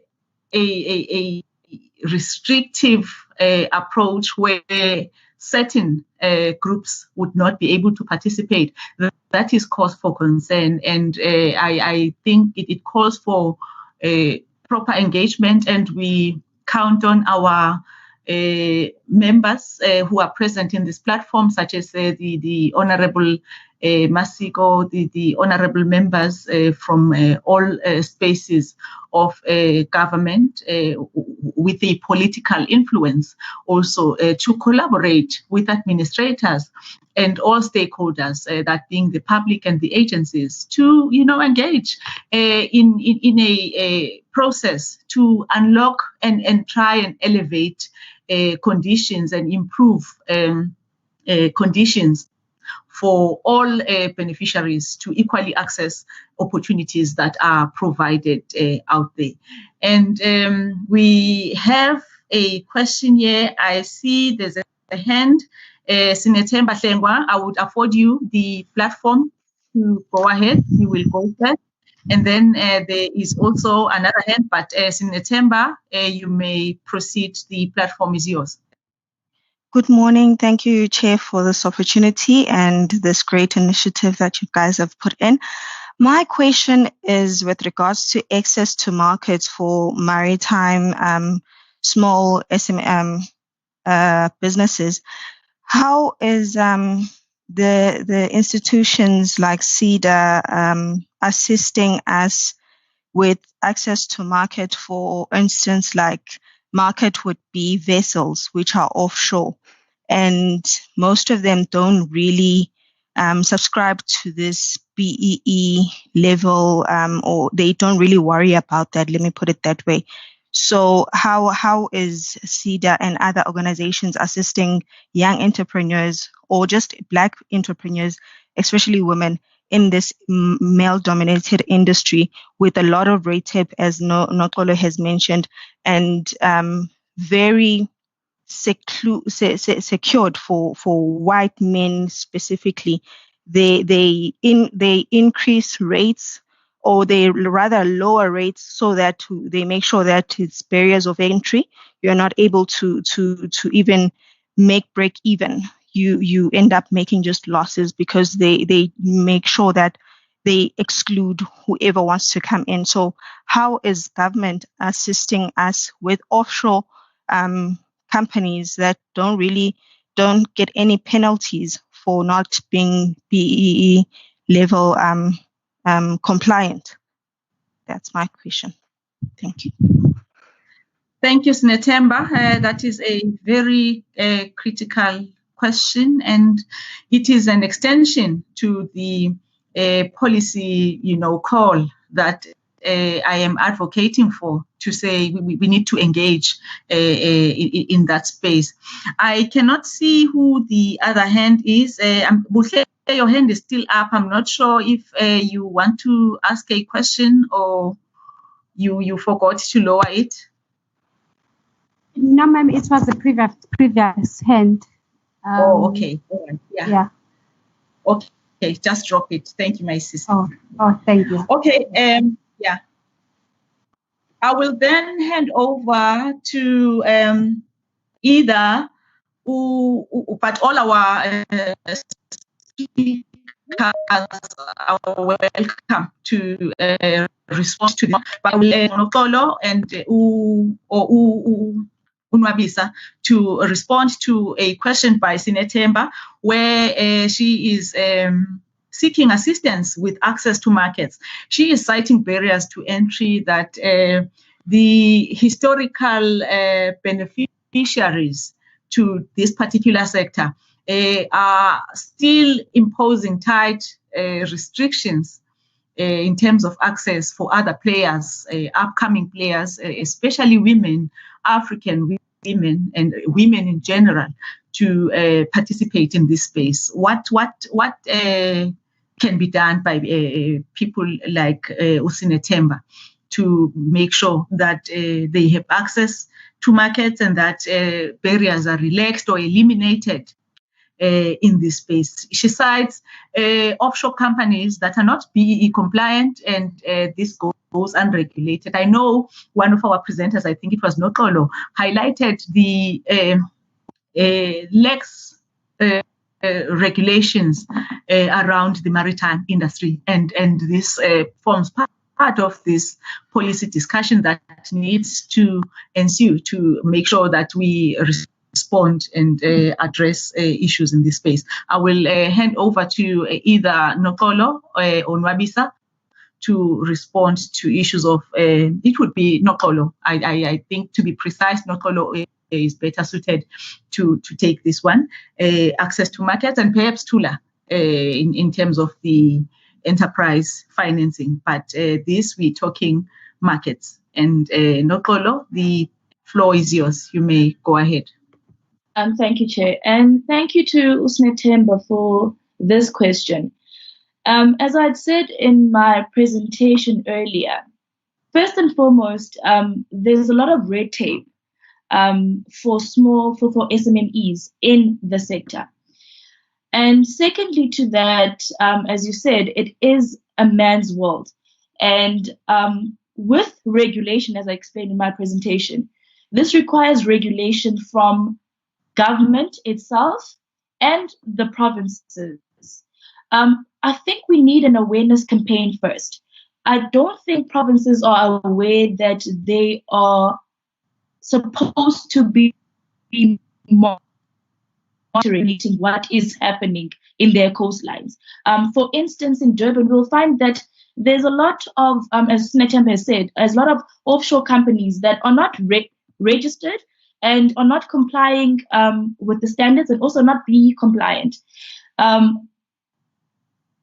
There needs to be some form of policy that needs to be put into place to ensure new entrants in the market and to ensure fair play.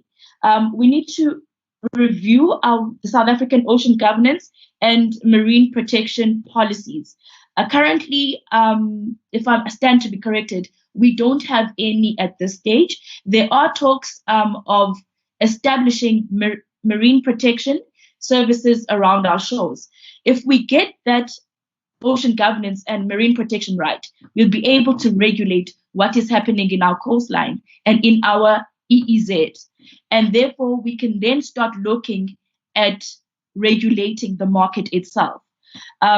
It is hard to regulate something like as offshore markets because the clientele is not South African based, it is internationally based. So the connections there are with the companies that are here, and it would be hard for South Africa to regulate. But with some form of policy, maybe through Transnet or maybe through the Department of Transport, there was mention of it in the CMTP policy. However, I'm not sure if we have done any work on that. But I agree with Usne Temba. There needs to be some regulation in terms of our coastline, because we're seeing a lot of international companies and some companies that are not registered in South Africa taking advantage of our EEZ and also our offshore. Thank you. But I think Setemba's question was more aligned to the seaters, the two presenters that started. What are they doing in terms of assisting SMMEs, in terms of fair play in the market? But I think I've answered your questions, Natem. Thank you. You have. Thank you very much. Nwabisa's hand is up. Nwabisa, you may proceed. Thank you, Linda. I just want to add on to what Nokolet said about the CMTP, which is the comprehensive maritime transport policy, which was launched by the Department of Transport in October 2017. It speaks to transformation and enabling access to market. Yes, there's in terms of implementation, it's been very slow, but they've tried to do some sort of a few workshops trying to sensitize people about the CMTP. And also, I think there were also focused workshops on transformation for the maritime industry to actually sensitize the people out there in terms of what the CMTP entails in terms of transformation. But in terms of where it is right now, in terms of implementation, I'm not sure, but there is some work that is being done. It may be slow, but eventually I hope we will get there. Thank you very much, Nwabisa. Matoti, we hope our viewers and our stakeholders would form a collaboration towards correcting all the wrongs or redressing all that needs to be corrected in this space. There's a lot that has to be done. Government, perhaps under leadership of the Department of Transport and related state-owned enterprises and agencies would have to lead this discussion. And if it advances the transformation agenda broadly and puts women higher up than where they would ordinarily have been, then we will welcome that, and we will fully be part of all those initiatives that seek to achieve that. We are now moving towards the conclusion of our program. We have had vibrant questions from our young women, and these questions form a basis for a continued dialogue moving forward. And I hope the organizers of this webinar will take to account what has come through the Youth Development Chief Directorate in the Office of the Premier would have to play a critical role in this space to make sure that what young women are raising is entertained and is being addressed moving forward. I will now hand over to Nwabisa, the other Nwabisa now. We have more than one Nwabisa. You would say it's a Nwabisa thing, but it is just a coincidence. We are celebrating our women post a month that is normally allocated for women. And I am happy that we are having this engagement or this conversation after this month of August that is normally targeted for women. We are saying it doesn't have to end in 1 month. It has to be a consistent engagement that we must initiate or that we must participate in as women to make sure that we are consistently in touch with the provisions and opportunities that are given to us.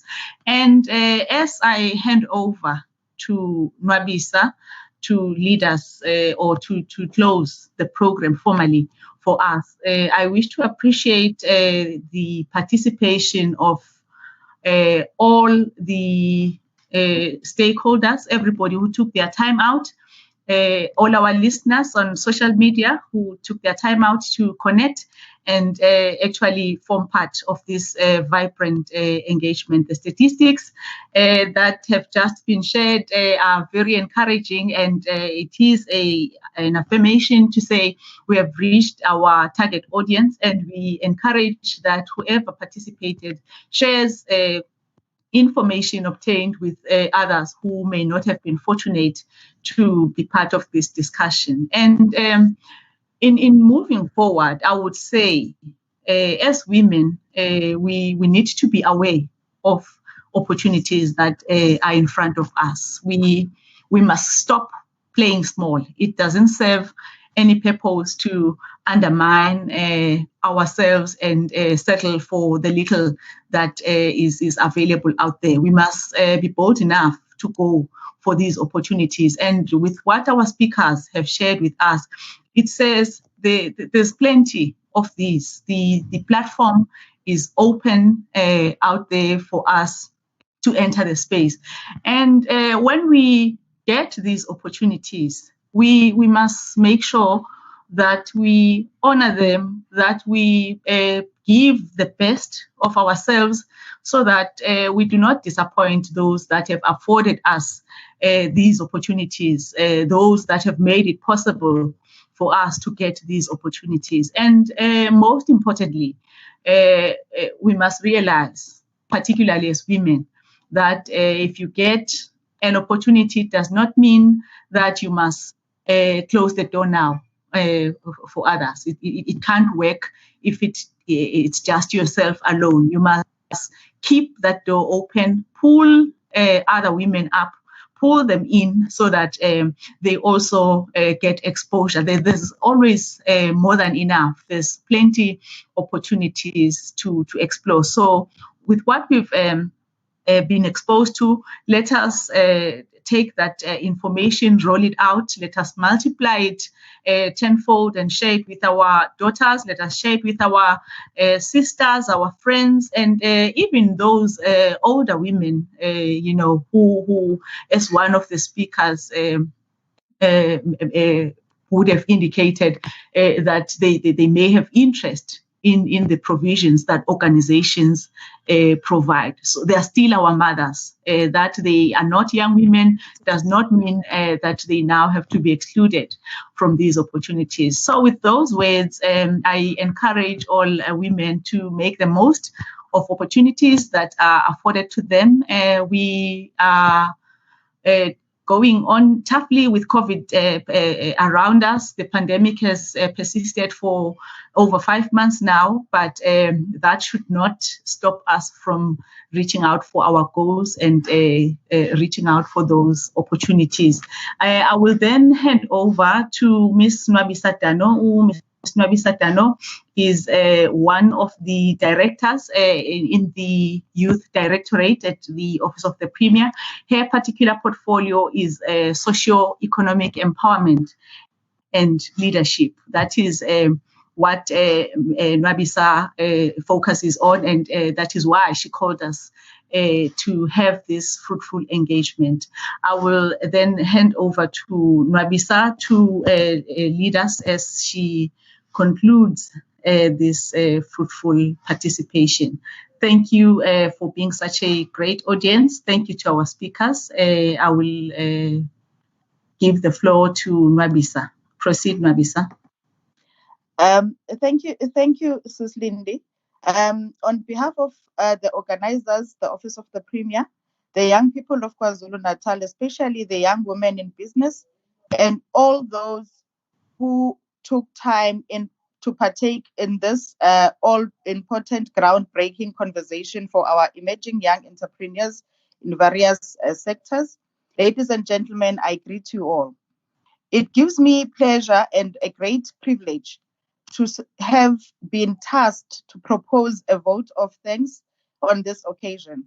I wish to extend my very warm appreciation to our facilitator, Ulindi Zwane, to all our guests, Honorable Fikile Masiko, Honorable Amanda Mapena, Honorable Phumzile Mgcina, CEO Saimi, Mr. Odwa, our panelists, Buhle, Uthula, Unoxolo, Unwabisa. Today, our panelists, today for gracing this all important gathering and sharing this platform with young people of the province. As the Office of the Premier, the responsible office, we note all contributions and opinions submitted by the young business community. We wish to ensure you that none of it will go to waste, as I and the team will be attending to each one of them to improve our work in supporting the cause of young people in this province going forward. I thank you, Ms. Zwane. Thank you so much to the audience as well. Thank you so much.